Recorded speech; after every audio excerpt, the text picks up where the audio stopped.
नमस्कार, मी विजया डोळे आदिनाथ ज्योतिष चॅनल आपलं सहर्ष स्वागत करते. आपण मागच्या भागामध्ये कोणत्या ग्रहाचं कार्य किती बलवान आहे, त्या बलवानतेची क्रमवार कसे बलवान होतात हे आपण मागच्या भागात बघितलं.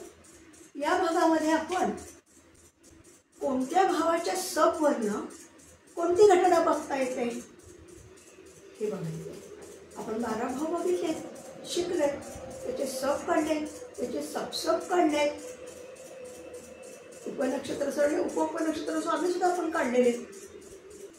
12 भावांचे कोणते सब आहेत हे आपण काढू शकतो आणि सबही काढू शकतो. तर त्यावरून जे आपण कुठल्या घटनेसाठी कुठल्या भावाचा सब बघायचा त्याचा आपण अभ्यास करू. आणि त्याचबरोबर कोणत्या भावासाठी कोणते पूरक भाव आहेत, कोणते विरोधी भाव आहेत हे आज विशिष्ट आपण अभ्यास करू. तेव्हा आता मी तुम्हाला एक कुंडलीचं आपले मांडून साधारण दाखवते.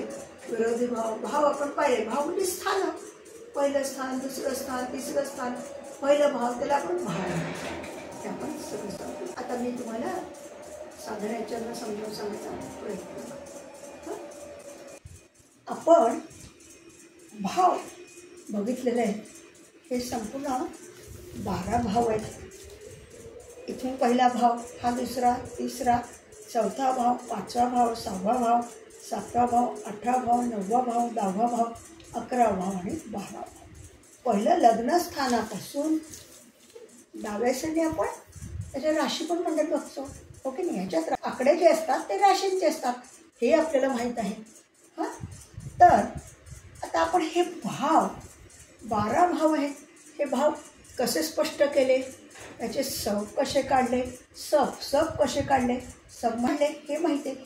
आज आपण काय शिकणार आहोत की समजा लग्न विवाह असेल तर कुठल्या भावावरनं बघायचं बरं. त्याचा प्रमुख भाव कुठला तर सप्तम भाव. संततीचा भाव कुठला बरं तर पंचम भाव. प्रवासाचा लहान मोठे प्रवासांचा भाव कुठला तर तिसरा भाव. मग कुठल्या भावात भाव मुख्यत्वे करून आहे घटनेसाठी आणि त्याचे विरोधी भाव कोणते आणि पूरक भाव कोणते, हो की नाही.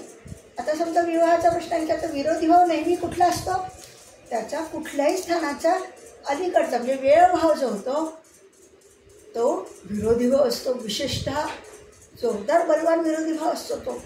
हां, ते आता सप्तमाचा षष्ठ झाला, पंचमाचा चतुर्थ झाला, नंतर पहिल्याचा व्ययभाव झाला, नवमाचा अष्टम भाव झाला. हे असे आपण अभ्यासलेले आहेत. पण आता आपण या विरोधी भाव आणि त्याचा सबचं आपण कसं बघणार आहोत ते बघायचं. आता इथली कुठली रास घ्यायची, 4 घ्यायची, 4, 5, 6 रँडमली घ्यायचे आपण. 7, 8, 9, 10, 11, 12, 1, 2 आणि 3 हे आपले रँडमली आपण कुंडलीतले राशी मांडून घेतलेले आहे. हा कितवा भाव आहे, दशम भाव आहे. दशम भावात कोणती रास पडली, पहिली रास मेष रास पडली आहे. हा कोणता भाव आहे, द्वितीय भाव आहे. हां, धन भाव आहे. त्याच्यात कोणती रास पडली, सिंह रास पडली. आता आपल्याला राशी आणि सगळे भाव हे माहीत आहे. हां, मग आता तुम्हीच मला आता सांगा, हा लाभ भाव आहे, त्याच्यात दुसरी रास पडली, दुसरी रास आहे वृषभ. मग ह्या लाभभावाचा व्ययभाव कुठला आला, दशम भाव आला. हां, चतुर्थ भाव व्ययभाव द्वितीय भाव आला. पंचमाचा व्ययभाव चतुर्थ भाव आला. हां, व्यय म्हणजे आपण मोजत जाऊन 12वा भाव येतो तो, म्हणजे त्याच्या अलीकडचा म्हणजे व्ययभाव होतो. सप्तमाचा व्ययभाव षष्ठ भाव आला. नवमाचा व्ययभाव अष्टम भाव आला. हे आपण सगळं बघितलेलं आहे. आता हे बघा, आता भाव. आता भाव 1, 2, 3, 4, 5, 6, 7, 8, 9, 10 असे सगळे 12 भाव आपण लिहिलेले आहेत. मग या भावाचा सब कोण आहे? सब आणि सब सब सब सब ही कोष्टक आपण आधी काढलेली. एखाद्या याचं आता समजा पहिल्या भावाचा सब कोण आहे? रवी आहे, रवी. दुसऱ्याचा सब कोण आहे? मंगळ आहे समजा. तिसऱ्याचा कोण आहे? चंद्र आहे. आपण रँडमली घेतोय. चौथ्याचा कोण आहे? राहू आहे. पाचव्याचा सब कोण आहे? बुध आहे. सहाव्याचा कोण आहे? गुरु आहे. सातव्याचा कोण आहे? शनी आहे. आठव्याचा कोण आहे? शुक्र आहे. असे आपण सगळे भाव आता 12 पर्यंत सगळं मांडून घेतले. कुठलाही धरा तुम्ही घे, आपण रँडमलीच मांडलेलं आहे. तो काय विषय. आता सब काय? तो कुठलाही असू शकतो, वेगळा असेल याच्यापेक्षा. ओके. समजा ह्याचा चंद्र आहे पहिल्याचा, त्याचा रवी आहे, रवी म्हणजे र लिहिते मी. तृतीय भावाचा मंगळ आहे, मग मंगळ लिहिते. चतुर्थ भावाचा गुरु आहे, बुध. पंचम भावाचा पुन्हा चंद्र आहे. षष्ठ भावाचा केतू आहे. अष्टम भावाचा बुध आहे. नवम भावाचा राहू आहे आणि दशम भावाचा शनी आहे. असे आपण रँडमली हे मांडून घेतले. तुम्हाला लक्षात भाव करताना हे आपण सगळं बघितलेलंच आहे. पण ह्या ह्याच्यात आपण रँडमली ग्रह पण मांडून घ्या. कुठेही काही मांडा. कुठला मांडा? याच्यात रवी घेऊया. ग्रह म्हणजे रवी. रवी घेतो. नंतर इथे मंगळ म्हणूया. मंगळ. इथे शुक्र म्हणूया. इथे गुरु म्हणूया.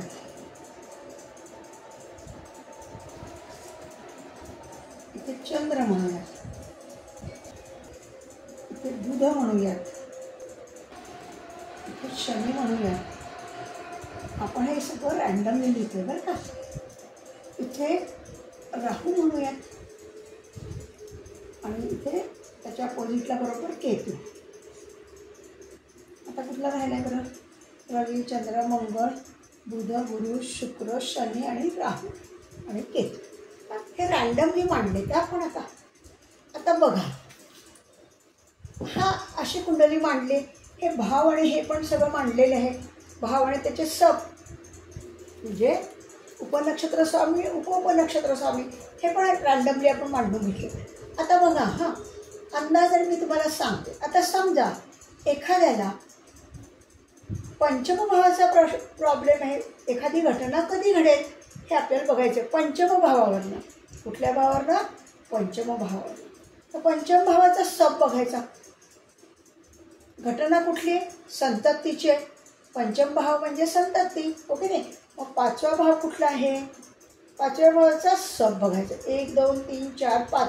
पाचव्या भावाचा सब आहे बुध. मग तो बुध कुठे पडला आहे? तो षष्ठात आहे. ओके नाही. म्हणजे ती घटना कुठली आहे त्यावर कुठल्या भावाचा सब आपल्याला बघायचा आहे हे आज आपण शिकायचं. आणि त्या भावावरनं त्याचे पूरक आणि विरोधी भाव कुठले तेही शिकायचं. हे मी तुम्हाला समजवलं. आता समजा तुम्हाला धनभाव बघायचा आहे. पैशा संदर्भातचा प्रश्न आहे. तर तुम्ही कुठला बघणार? धनभावाचा सब बघणार. कोण आहे धनभावाचा सब? मंगळ आहे. मंगळ धनातच आहे. ह्याच्यावरनं तुम्ही त्याचा विरोधी भाव, एकच पूरक भाव हे सगळं शोधून काढणार. ओके नाही. म्हणजे पहिल्यांदा तर आपल्याला घटनेसाठी कुठला भाव बघायचा आहे त्याचा सब बघायचा आहे. जो भाव असेल त्याचा सब बघायचा आणि सब मग कुठं आहे त्याच्यावरनं आपल्याला सगळे उत्तरं मिळतील. विवाह असेल, विवाहासाठी आपण कोणता भाव बघतो? सप्तम भाव बघतो. मग कुठला आहे? शनी आहे. सप्तम भावाचा सप शनी आहे या भावाचा. नंतर घरासंबंधी बघायचे, वाहन बघायचे, त्याचा चतुर्थ भाव बघायचा शुक्र. घर, जमीन, जुमला, नंतर वाहन एखादं, त्याच्यासाठी आपण कोणतं बघतो? चतुर्थ भाव बघतो. असे हे भाव कुठल्या भावांना आपण बघायची घटना आणि त्याचा सब कोण आहे आणि तो कुठे आहे हा आपण अभ्यास करायचा. मी आता चार्ट लावते आणि त्याच्यावर तुम्हाला आणखी लक्षात. कृष्णमूर्ती पद्धतीचे निश्चित नियम. कोणत्या घटनेसाठी कोणता मुख्य भाव विचारात घ्यावा व त्यासाठी पूरक भाव कोणते विचारात घ्यावेत हे या पद्धतीत निश्चित केलेलं आहे. उदाहरणार्थ विवाहाबाबत विचार करताना ती घटना सप्तम या मुख्य भावावरून पाहतात. हे जायास्थान आहे. तसेच भागीदार व कायदेशीर बंधन यासाठी विचारात घेतले जाते. पती व पत्नी हे भागीदार असून ते कायदेशीर बंधन आहे म्हणून विवाहासाठी सप्तम भावाचा सबचा विचार करावा लागतो. विवाह होतो म्हणजे जातकाच्या कुटुंबात वाढ होते, हो की नाही? म्हणून कुटुंबस्थान म्हणजे द्वितीय स्थान. द्वितीय हे पूरक स्थान होय. आणि लाभ भाव हे इच्छापूर्तीचे स्थान आहे. विवाहाने जातकाची इच्छा पूर्ती होते. लाभ भाव हा खऱ्या मित्राचे स्थान आहे. आयुष्यात खरा मित्र हा आपला जोडीदार असतो. म्हणून लाभस्थान हे पूरक स्थान होय. विवाहाची घटना घडण्यासाठी सप्तम भावाचा सब हा 7, 2, 11 या भावापैकी एका भावाचा तरी कार्य असेल तर विवाहाची घटना घडेल हा नियम आहे. आलं का लक्षात? 2 म्हणजे काय? कुटुंब. कुटुंबस्थान आहे, धनस्थान आहे कुटुंबस्थान. मग कुटुंबात वाढ होते. विवाह होतो याचा अर्थ काय? कुटुंबात वाढ होते, हो की नाही? कुटुंबात वाढ होणं यासाठी 2 हा भाव लागतो. आणि 11वा भाव काय आहे? इच्छापूर्तीचा भाव आहे. आपल्या मनोकामना पूर्ण करण्याचा भाव आहे. मग आणि मित्राचा भाव आहे. तर सप्तम भावाचा जर सब 2, 7, 11 या भावापैकी एकाचा जरी कार्य असेल तर विवाह होईल हा नियम आहे. तर मग तो का नियम पडला हे लक्षात आलं का? धनभाव आपण का घेतला? कुटुंबस्थान आहे, कुटुंबात भर पडते म्हणून. आणि 11वा भाव का घेतला आपण? तर तुमची इच्छापूर्ती होते. विवाहाची जी इच्छा आहे ती पूर्ती होण्यासाठी. आणि मित्रस्थान येते की जोडीदार हा मित्रासमान असावा, तो खरा मित्र असावा. आता विरोधी भाव समूह. अपेक्षित घटनेत जे भाव विरोध करतात ते सर्व भाव हे घटना घडू देत नाहीत. किंवा घडणाऱ्या घटनेत न्यूनता निर्माण करतात. घटनेबाबतचे सौख्य मिळू देत नाहीत.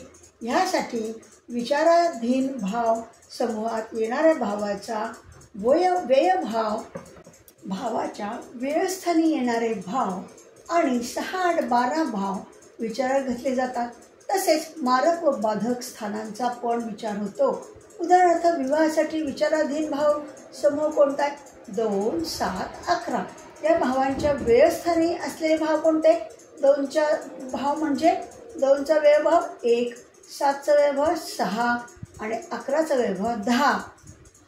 हे सर्व भाव नकारात्मक भूमिका घेत असल्याने विवाहास विरोध करतील किंवा विवाह सौख्यात बाधा निर्माण करतील. घटनेच्या मुख्य भावाचा सब हा अनुकूल भावांच्या समूहापैकी एका भावाचा जरी कार्य असेल तरी घटना घडेल.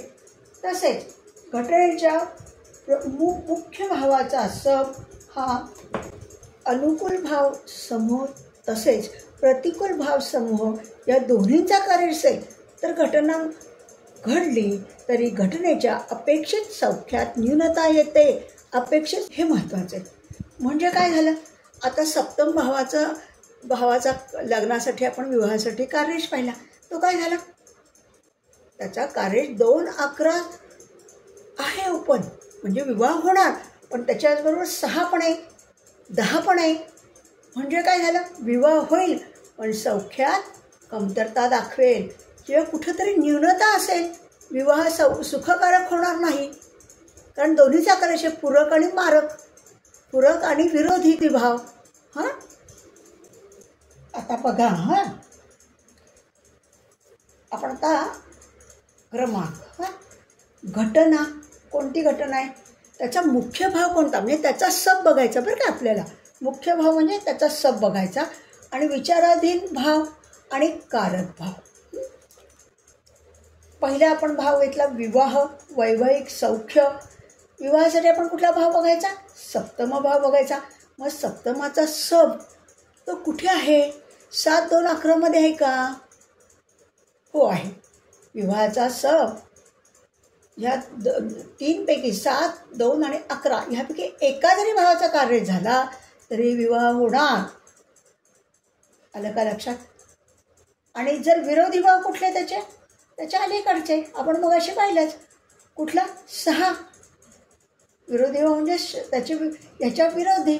7चा व्ययभाव 6, 2चा व्ययभाव 1, 11चा व्ययभाव 10, हो की नाही. हे विरोधी भाव झाले. आणि ह्याचा कार्यश काही याचे कार्यश ठरलेत. विवाहासाठी हे जरी बघितलं सब तरी कारक ग्रह पण बघावा लागतो, शुक्र. विवाहासाठी कोण आहे, शुक्र आहे. हां, आता तर घटस्फोट, आता आजकाल हे प्रमाण फारच वाढले, हो की नाही. मग ते काय कसं बघणार, तर त्याला पण सप्तम भावाचा सब बघायचा. कुठला, सप्तम भावाचा सब बघायचा. सब नक्षत्र स्वामी, सप्तम भावाचा सब बघायचा. तो 6, 8, 12चा कार्यश असेल तर घटस्फोट नक्की होणार. पण ही घटना कधी घडते हे आपण पाहिलं. कशी घडते बरं ती घटना, त्या महादशा, अंतर्दशा, विदशेत ही घटना घडते. एखाद्याचा विवाह होणार आहे हे नक्की आहे, पण जर महादशा, अंतर्दशा त्या योग्य वयात पडल्याच नाहीत तर काय करणार, मग ती घटना घडत नाही. म्हणजे जरी विचाराधीन भावाचा कार्यश असला तरी त्या महादशा, अंतर्दशा, विदशा पण त्यात पडायला पाहिजेत. आता सप्तम भावाचा विवाहाचा आपण म्हणलं की 2 आणि 11चा कार्यश आहे. गुरु हा विवाहाचा सब आहे, मुख्य भावाचा सब गुरु धरूयात आपण. हां, तो 2 आणि 11चा कार्यश म्हणजे विवाह होणार असं आपण लगेच फलित करणार. पण विवाहासाठी लागणारी महादशा आहे 7, ती 7, 2, 11चा कार्यश होणारीच महादशा पाहिजे. जर ती त्याच्या आयुष्यात आली तर नुसतं हे असून उपयोग नाही. म्हणजे महादशा, अंतर्दशा ज्या दशा आहेत त्यासुद्धा त्या घटनेला योग्य हव्यात तरच ती घटना घडू शकते. आलं का लक्षात. हां, आता संततीसाठी कुठला भाव बघायचा, पंचम भाव. पंचम भाव म्हणजे आता पंचम भावाचा विचार आहे 5, 2 आणि 11. म्हणजे आता संततीचा आणि कारक ग्रह कुठला, याचा विवाहाचा जसा शुक्र तसा संततीचा गुरु, बरं का. आता समजा संततीचा राहू आहे, तो 5, 2, 11 पैकी संततीचा पंचम भावाचा सब राहू आहे. तो 5, 2, 11 पैकी 5 आणि 11चा कार्यश आहे. तर घटना घडेल का, नक्कीच घडेल. पण त्याच्या विरुद्ध म्हणजे 5च्या ऐवजी 4, 2च्या ऐवजी 1, 11च्या ऐवजी 10, म्हणजे ह्या भावाचे विरोधी भाव कोणते व्यय भाव आले तर ती घटना घडणार नाही. किंवा घडली तरी त्याच्यात सौख्यकारी काही असणार नाही. हां, आता नोकरीसाठी कुठला भाव बघायचा, 6वा भाव. 6व्या भावाचा, षष्ठ भावाचा सब बघायचा. तो 6, 10, 2 आणि 11 ह्यापैकी कार्यश असेल त्याच महादशा, अंतर्दशेत त्याला जॉब लागेल, नोकरी लागेल. पण ह्याच्या विरोधी असेल तर नोकरी लागणार नाही. उदाहरणार्थ विरोधी म्हणजे 5, 9, 10च्या 5 आणि 9ला तुमचा जॉब जातो किंवा तुम्ही जॉब सोडता हे नक्की. आता बदली होणार, बदलीसाठी कुठला बरं भाव बघायचा, तर दशम भाव बघायचा बदलीसाठी. हां, दशम भावाचा सब उपनक्षत्र स्वामी बघायचा. तो 10, 7, 2, 11 ह्यापैकी एकाचा जरी कार्यश असेल आणि त्याच्या महादशा, अंतर्दशा, विदशा असल्या तर बदली होणार. पण त्याच्या विरोधी कुठले आले? 10च्या ऐवजी 9 आलं, 7च्या ऐवजी 6 आलं, 2च्या ऐवजी 1 आलं, 10च्या ऐवजी, आणि 11च्या विरोधी नाही येणार. 11च्या ऐवजी 10 नाही येणार, कारण 10 बदलीला मुख्य ग्रह आहे ना तो. त्यासाठी आपल्याला दशमभावाचा सब बघावं लागेल. कोणत्या भावाचा सब मुख्य कार्यश आहे ते आपण बघतोय. मग त्याला पूरक कुठले म्हणजे विचाराधीन, पूरक कुठले ते लिहिलेलं. आता शिक्षण घेण्यासाठी, शिक्षणासाठी बघायचं आहे. काही जणांचे प्रश्न असतात, माझा मुलगा शिकेल का? तेव्हा आपण कुठला बघणार? चतुर्थ भाव बघणार. चतुर्थ भावाचा सब जर 4, 9, 11 ह्यापैकी एकाचा जरी कार्यश असेल तर काय होईल? शिक्षण पूर्ण होईल, शिक्षण घेईल. 4च्या ऐवजी 3चा कार्यश असेल, 9च्या ऐवजी 8चा कार्यश असेल तर शिक्षणात व्यत्यय येईल, शिक्षणाची वर्ष वाया जातील असं आपण म्हणू शकतो. आणि शिक्षणासाठी कुठला मुख्य ग्रह? गुरु. हां, आता शाळेत प्रवेश मिळेल का हा खूप जणांचा प्रश्न असतो. त्यालाही चतुर्थ भाव बघायचा. 4 आणि 11 ओपन असेल तरच शाळेत प्रवेश मिळेल. चतुर्थ भावाचा सब जो कोण असेल तो 4 आणि 11 पैकी भावाचा कार्यश पाहिजे, तेव्हा शाळेत प्रवेश मिळेल. आणि ह्याचा कारक ग्रह कोण? गुरु. आता स्पर्धा परीक्षा असतात खूप वेगवेगळ्या, आजकाल खूप परीक्षा असतात स्पर्धा परीक्षा. त्याच्यासाठी कुठला बघायचा? षष्ठ भाव बघायचा. भावामध्ये 6वा भाव, षष्ठम भाव हा मुख्य भाव, त्याचा सब बघायचा. त्याचा सब 6, 10 आणि 11चा कार्यश असेल तर तुमच्या स्पर्धेत तुम्हाला नक्कीच यश मिळेल. हां, आता घर खरेदी, आम्हाला घर विकत घ्यायचं आहे असा कोणाचा प्रश्न असेल तर कशानं बघणार? तर चतुर्थ भावावरनं बघणार. चतुर्थ भावाचा सब जर 4, 11, 12चा कार्यश असेल आणि तरच तो तुमचं घर होईल. आलं का लक्षात? 4च्या ऐवजी 3 असेल तर होणार नाही, व्यत्यय येईल. 10 असेल तर व्यत्यय येईल. 12 असेल तर 12 का असतं? लोन मिळतं आपल्याला. आजकाल घरं फार महाग असतात, त्याच्यासाठी लोन घ्यावं लागतं. बरेच जणांना लोन घेतल्याशिवाय पर्यायच नसतो, म्हणून 12. म्हणजे घर खरेदी करण्यासाठी चतुर्थ भावाचा सब हा 4, 11, 12 पैकी एकाचा तरी कार्यश पाहिजे. आणि मंगळाशी त्याचा कुठंतरी संबंध पाहिजे, दृष्टी, युतीत किंवा नक्षत्रात काहीतरी. मंगळ जर असेल तर 100% घर खरेदी होणार. घर भाड्याने मिळणे, भाड्याने मिळेल का घर? त्याला पण चतुर्थ भाव बघायचा. चौथ्या भावाचा सब 4, 11, 12चा कार्यश असेल तर घर भाड्याने मिळेल. आता घर विक्री, आपलं घर आहे ते विकायचं आहे, तर त्याच्यासाठी कोणी आलं तर काय सांगणार आपण? दशम भावाचा मुख्य भाव कुठला? दशम भाव, त्याचा सब बघायचा. त्याचा सब 10, 6, 5चा कार्यश असेल तेव्हाच विक्री होईल. त्याच्या महादशा अंतर्दशा पण पाहिजे बरं का, नुसतंच हे असून उपयोग नाही. 10, 6 आणि 5. आता भाडेकरू घर सोडेल का? एखादा भाडेकरू फार त्रासदायक असतो, तर मग आपल्याला हा प्रश्न पडू शकतो की भाडेकरू मग हे करेल का हो, घर सोडेल का हो? तेव्हा 9वा भाव बघायचा. 9वा भाव बघायचा, त्याचा सब बघायचा. तो 6 आणि 8चा कार्यश असेल तरच तो घर सोडेल. हां, वाहन खरेदीला काय? चतुर्थ भाव, चतुर्थ भावाचा सब, हे सगळे मुख्य भाव आहेत, त्याचे सब बघायचे बरं का आपल्याला. वाहन खरेदीला चतुर्थ भावाचा सब बघायचा. तो 4, 11 आणि 12चा कार्यश असेल तर वाहन खरेदी होते. आणि शुक्र त्याचा कारक आहे. कारक ग्रह कुठला? शुक्र आहे. आता गृहवस्तू खरेदी, घरातल्या आपल्या फर्निचर म्हणा, काही ना काही खरेदी असते की नाही, असेल तर त्यासाठी काय बघायचा? 4च बघायचा.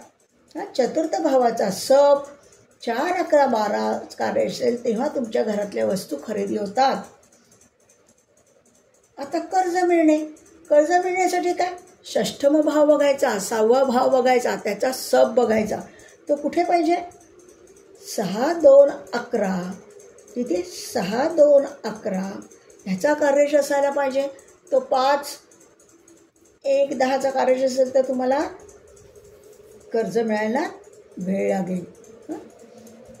आता कर्ज फेड, आपलं कर्ज खूप आहे, आता हे कधी कधी फेडणार हो आमचं कर्ज, असं येणारे लोक असतात आपल्याकडे. तर कर्जफेड करण्यासाठी आपल्याला काय करायला लागतं, 12वा भाव बघायचा, व्ययभाव आपला 12वा भावाचा सब बघायचा. तो 5, 12 आणि 8चा कार्यश असेल तेव्हा कर्जफेड होते. कितीचा? 5, 12 आणि 8. आता प्रकाशन, एखाद्या प्रकाशकाला प्रकाशन हवं असेल तर तो म्हणेल मग आमचं प्रकाशन कधी होईल बरं सांगा बरं आम्हाला प्रकाशनाचं. तेव्हा तो कुठला भाव बघायचा? 12वा भाव बघायचा, व्ययभावात बघायचा आणि त्याचा सब 3, 9, 6, 10, 11 ह्याचा कार्यश पाहिजे, तेव्हा प्रकाशन होऊ शकतं. 12व्या भावाचा सब हा 3चा, 9चा, 6चा, 10चा, 11चा ह्यापैकी एखाद दुसऱ्याचा तरी कार्यश व्हायला पाहिजे, तरच काय होतं, प्रकाशन आपलं होतं. आणि प्रकाशनासाठी कारक ग्रह कुठला? बुध. आता परदेशगमन, खूप जणांचा प्रश्न असतो ना, आम्ही परदेशात जाऊ का हो, परदेशगमन आहे का आमच्या नशिबात. तेव्हा 12व्या भावाचा सब बघायचा. ह्याचे सगळ्याचे सब बघतो बरं का आपण.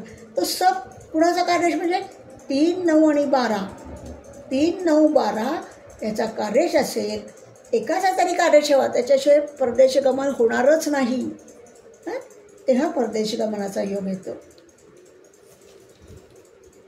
आता निवडणूक स्पर्धा, कोर्टात यश हा प्रश्न असेल ह्या संदर्भातला, तर त्याला षष्टम भाव बघायचा. षष्टम भावाचा सब बघायचा. आपण हे सगळ्याचे सब बघायचे बरं. आणि मग तो सब 6, 10, 11चा कार्यश असेल तेव्हा तुम्हाला निवडणुकीत, स्पर्धेत, कोर्टात यश मिळेल. यापैकी कुठलाही प्रश्न असेल, निवडणुकीचा असेल, स्पर्धेचा असेल, कोर्टात यश मिळेल का केसमध्ये, तरी 6व्या भावाचा सब 6, 10, 11चा कार्यश पाहिजे, तेव्हाच कोर्टात यश मिळेल. आता प्रतिस्पर्धीला यश मिळेल का, त्याच्यासाठी काय बघायचं, 12वा भाव मुख्यतः बघायचा. आणि 12व्या भावाचा सब हा 4, 5, 12चा कार्यश असेल तरच प्रतिस्पर्धीला यश मिळतं. नंतरचा प्रश्न, लॉटरी किंवा बक्षीस मिळणे. लॉटरीचा काही लोकांना नाद असतो, तेव्हा असा प्रश्न विचारला तर त्यासाठी तृतीय भाव, मुख्य भाव कुठला, तृतीय भावाचा सब बघायचा. तो 2, 3, 6 आणि 11चा कार्यश असेल तरच लॉटरी किंवा बक्षीस मिळेल. आलं का लक्षात. आता आपण काय बघितलं, पण एखादी घटना घडण्यासाठी कोणत्या भावाचा मुख्य भाव असेल की त्याचा सब आपल्याला बघावं लागेल. एखाद्या घटनेचा मुख्य भाव, त्याचा सब बघून तो कुणाचा कार्यश होतोय, विरोधी भावांचा कार्यश होतोय का पूरक भावांचा कार्यश होतोय, हे आपण आज सगळा अभ्यास घेऊ. आपण भाव साधना पाहिलेली आहे, स्पष्ट भाव केलेले आहेत. 12 भाव ते स्पष्ट करून त्याचा सब नक्षत्र स्वामी, त्याचा उपनक्षत्र स्वामी, हे सगळं आपण काढतो आणि काढलेले आणि आपण अभ्यासलेले मुख्यतः. त्याच्यावरूनच आपण काय करतो, या घटना ज्या कुणी एखाद्याने घटना कुठली विचार, हे आज आपण जे बघितलं ना घटना, ह्या जनरली हे प्रश्न जातकांचे असतात. म्हणून मी तुम्हाला त्या घटनेसाठी कुठला मुख्य भाव, आपण मुख्य भावाचा सब बघायचा, तो आपण बघून त्याचे विरोधी भाव कोणते आणि पूरक भाव कोणते, हा आपल्याला अभ्यासाचा भाग होता. आणि कारक ग्रह आहे, या शिक्षणासाठी गुरु आहे, विवाहासाठी शुक्र आहे, जमिनीसाठी मंगळ आहे, प्रकाशन वगैरे ह्याच्यासाठी बुध आहे. हे आपण सगळं बघितलं. अतिशय महत्त्वाचा चार्ट आहे. तुम्हाला कधी घटना कुणी विचारलं जातकाने कुठल्या घटनेसाठी कुठला भाव बघायचा, हे तुम्हाला कळलं पाहिजे. त्यासाठी आपण आज हा अभ्यास पूर्ण केलेला आहे. तर मला असं वाटतं की तुम्हाला हे पूर्णपणे समजलेलं आहे. आणि कधी घटना कुठली घडेल ह्यासाठी हा चार्ट तुम्हाला अतिशय महत्त्वाचा आहे. हां, ते मला असं की तुम्हाला विरोधी भाव, पूरक भाव, मुख्य भाव कोणता की त्याचा सब बघायचा, हे सगळं आपण या भावात शिकलेलं आहोत, अभ्यासलेलं आहे आपण. हां, नमस्कार. आपण आता हा भाग इथेच संपत आहोत आणि पुढच्या भागात लवकरच भेटूया. सगळ्यांनी लाईक आणि सबस्क्राईब केलं असेल याची मला पूर्ण खात्री आहे. धन्यवाद.